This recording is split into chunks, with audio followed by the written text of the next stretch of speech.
In step 4 of exercise number 3, the following actions have to be implemented to define the rough machining of the pocket recess. Add a new iMachining operation. In the SolidCAM manager, right-click the operations header and choose 2D iMachining from the Add Milling Operations submenu. The iMachining operation dialog box is displayed. Use the default iRough for technology. On the geometry page, click the New button to define the machining geometry for the pocket recess. For this operation, the geometry is defined as a closed pocket with a single closed chain on the pocket contour.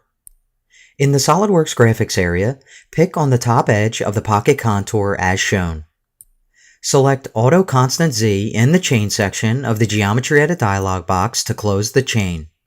When the confirmation message OK to accept is displayed, click the Yes button to accept the selection. The chain icon appears in the Chain List section. The geometry is defined. Click OK to confirm the geometry selection and exit the Geometry Edit dialog box. Switch to the Tool page of the iMachining Operation dialog box. Click the Select button to display the Choosing Tool for Operation dialog box. In the Part Tool table, select the already created 12 mm diameter end mill with a cutting length of 24 mm. Then, click the Select button to choose the tool for the operation and exit the Part Tool table. Switch to the Levels page of the iMachining Operation dialog box to define the milling levels for the operation. Click the Upper Level button to define the Z level at which the machining will start for the operation. In the SolidWorks graphics area, select the top face of the target model as shown. Click OK to confirm the selection. Next, click the Pocket Depth button to define the machining depth for the operation. In the SolidWorks graphics area, select the bottom face of the closed pocket as shown. Click OK to confirm the selection and display the iMachining Operation dialog box. Switch to the Technology Wizard page to see how the cutting conditions were automatically calculated based on the tool information and milling levels defined for the operation. Looking at the output grid in the step-down section, you can see that the wizard calculated one step down at 5 mm because the total depth is now less than the cutting length of the tool. Note the ACP value is now set to 0.7 and the field is painted red. The ACP value coincides with the color of the step-down row. To show where the 0.7 ACP comes from, I'm going to switch to a fully modeled end mill representing the current tool at a step-down of 5 mm. By looking at a sectional view, you can see the number of contact points the tool has with the vertical wall it is producing. There is no contact point above the bottom of the end mill.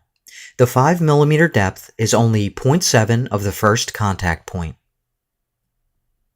Moving back to the Technology Wizard page of the iMachining Operation dialog box, the red color in the output grid is an indication that the current situation for stability is bad, and the likelihood that vibrations will develop is high. For this particular iMachining operation, reducing the machining level can help avoid potential vibrations. Decrease the machining level slider to 1. On the Technology page, the step-down and cutting angles generated by the wizard are shown. By default, a 0.24 mm allowance will be left on the walls.